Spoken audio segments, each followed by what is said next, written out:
BJP ये हमारा एक तरह से आर्टिकल 370 और 35 जो हटा, उससे हमारे देश में एक नई क्रांति आई, हमारे कश्मीर में एक नई सोच उभरी है, जिसमें सिर्फ जो बात करी जाती है वो हमारी डेवलपमेंट के बारे में बात करी जाती है। जैसे कि आत्मनिर्भर भारत, जिसमें हमारे इतने काम हो रहे हैं, गवर्नमेंट ने इतनी अच्छी अच्छी स्कीम्स दी हैं, central sponsor schemes, state sponsor schemes के बारे में लोगों को अवेयर कराया जा रहा है और लोगों तक ये बात जा रही है कि पहले में और अब में कितना फ़र्क है। लोगों के माइंड में ये बात बिल्कुल चल रही है कि जो डेवलपमेंट पहले काम नहीं हुए वो अब हो रहे हैं। अगर देखा जाए तो पहले 4G भी यहाँ पर चल रहा था और यहाँ पर सभी जो बिजनेस सेक्टर है वो बहुत से खुले। मुझे 370 हुआ तो तब से यहाँ पर बंद ही पड़ा है। तो क्या मानना है आपका, कहाँ डेवलपमेंट हो रही है और कहाँ एम्प्लॉयमेंट हुए? और साथ ही साथ अगर आप सुना होगा कि मेरे दाखिले ने ये भी कहा था कि यहाँ पर मिलिटेंसी जो है वो नहीं रहेगी, तो मिलिटेंसी कहाँ है?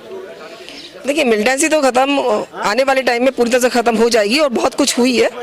ये तो कहना आप भी हम सब लोग देख रहे हैं कि जो पहले होता था, स्टोन पेल्टिंग होती थी, रोज़ाना युवाओं की हत्याएं होती थी, तो वो पूरी तरह से रुक गई हैं। अब आने वाले टाइम में और भी इस चीज़ के ऊपर एक्शन लिया जाएगा और इसको पूरी तरह से रोक दिया जाएगा। वैसे तो रुक ही चुकी हैं, ये बहुत कुछ चेंज आया है 370 के हटने से, और आगे जो युवा हैं हमारे, जो हमारा यूथ है वो बहुत आगे आया है। यहाँ पर हमारे डेवलपमेंट वर्क जो है वो पूरी तरह से चल रहे हैं और बहुत आने वाले टाइम में और तेज़ी से हो जाएंगे। जिस तरह से हमारे जम्मू कश्मीर को IIT, IIM और भी जो हमारे हॉस्पिटल्स वगैरह दिए जा रहे हैं और यहाँ पर सेंट्रल यूनिवर्सिटीज़ बनाई जा रही हैं, रेलवे का काम चल रहा है, हाईवे का काम चल रहा है, वो बहुत तेज़ी से आगे चल रहा है और ये सब डेवलपमेंट वर्क ही हैं जो आने वाले टाइम में बहुत तेज़ी से और बढ़ जाएंगे।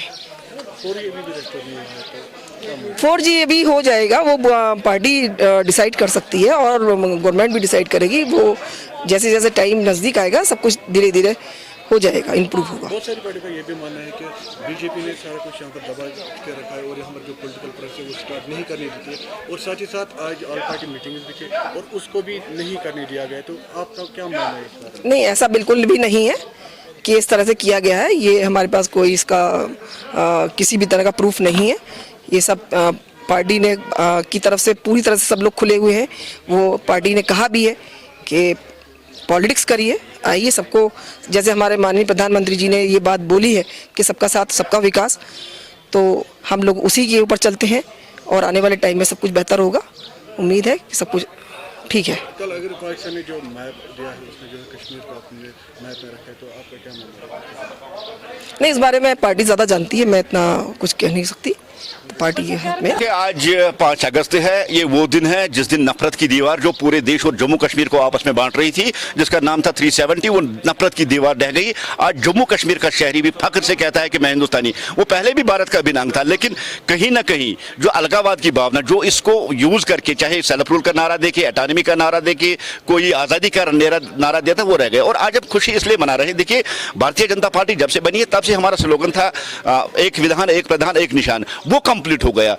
Iron man of India Sardar Vallabh भाई पटेल का जो सपना था एक भारत श्रेष्ठ भारत, वो भारत हो गया, क्योंकि उन्होंने एक सपना देखा, पूरा जम्मू, पूरा जो हिंदुस्तान है मुत्तहिद हो, एक झंडा हो, एक नारा हो, एक असेंबली हो, एक लीडर हो, वो पूरा हो गया। और आज हम खुशी इसलिए मना रहे हैं। देखिए, आप सभी लोग जानते हैं और सारे जानते हैं कि पिछले 5 अगस्त तक यहाँ स्टोन पैलेटिंग होती थी और जहां भी कहीं इनकाउंटर साइट होती थी, एक संयुक्त तरीके से वहां नौजवानों को धकेला जाता था और वहां स्टोन पैलेटिंग की जाती थी, ताकि जो दहशतगर्द अंदर फंसे उनको कहीं से कहीं, और एक कॉमन सा एक ये बन गया था कि किसी भी कोचे गली में जाइए आप, वहां स्टोन पैलेटिंग एकदम बंद हो गई। और सबसे बड़ी बात है, देखिए, आज उन लोगों को भी प्रेशर लग रहा है कि भारत दुनिया का सबसे मजबूत तरीन मुल्क है और यहां पाकिस्तानी भाषा बोली नहीं जा सकती। सईद अली शाह गिलानी तक ने रिजाइन कर दिया है। आज उन लोगों को भी पता चला है कि देखिए, अब यहां पाकिस्तान नवाज होने का कोई चांस ही नहीं है। और देखिए, ये ब्लैक वर्सेस कलरफुल का कि ये जो आइडियोलॉजी है उसके बीच में एक कंपटीशन है। लेकिन जहां मेरा जो मानना है, देखिए, यहां आपको भी पता है पिछले साल तक जो झंडे लहराए गए थे काले थे,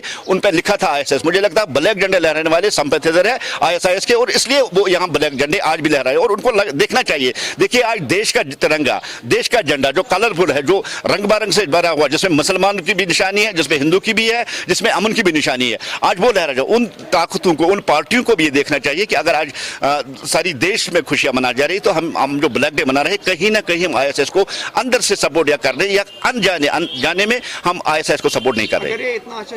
आज कोई कर्फ्यू नहीं है। कल दफा 144 था, आपको भी याद होगा, थ्रू मीडिया के हमने ही कल सुना है कि जो धारा 144 लगाई थी वो हटाई गई क्योंकि यहाँ कोविड है। और आज अगर इंडिया में देखिए सबसे ज्यादा जो कोविड फैल रहा है वो जम्मू कश्मीर फैला, उस वजह से यहाँ कुछ सोशल डिस्टेंसिंग के लिए कुछ बंदिशें लगाई गई है और हर शहरी का ये फर्ज है ताकि आप अपने आप को भी बचाए, अपने घर वालों को भी बचाए और अपने स्वयं को बचाए। हमें इसका पालन करना चाहिए। शुतुरमुर्ग की तरह आंखें बंद करने से आपकी डेवलपमेंट रुक नहीं सकती। आप देखिए आज गांव देहात की बात देखिए, जहां पंचायत, आप हर पंचायत में देखिए कितनी तेजी से काम रहे और डेवलपमेंट की ताज़ा मिसाल आपकी जड़मोट टनल, उसका शाम को रुक दे। और आज कश्मीर में कोई एक सड़क नहीं है जो मैकडावज। और कल की बात कीजिए, आज ये हिस्ट्री में पहली बार है कि एक बीडीसी चेयरमैन को 25 लाख का सीडीएफ फंड, डेवलपमेंटल फंड दिया गया। मुझे बताइए ये डेवलपमेंट नहीं है, लेकिन कुछ पार्टियां हैं जिन्होंने शुतुरमुर्ग की तरह आंखें बंद की है, उनको डेवलपमेंट नहीं दिखा रही है क्योंकि उनकी आंखें बंद है।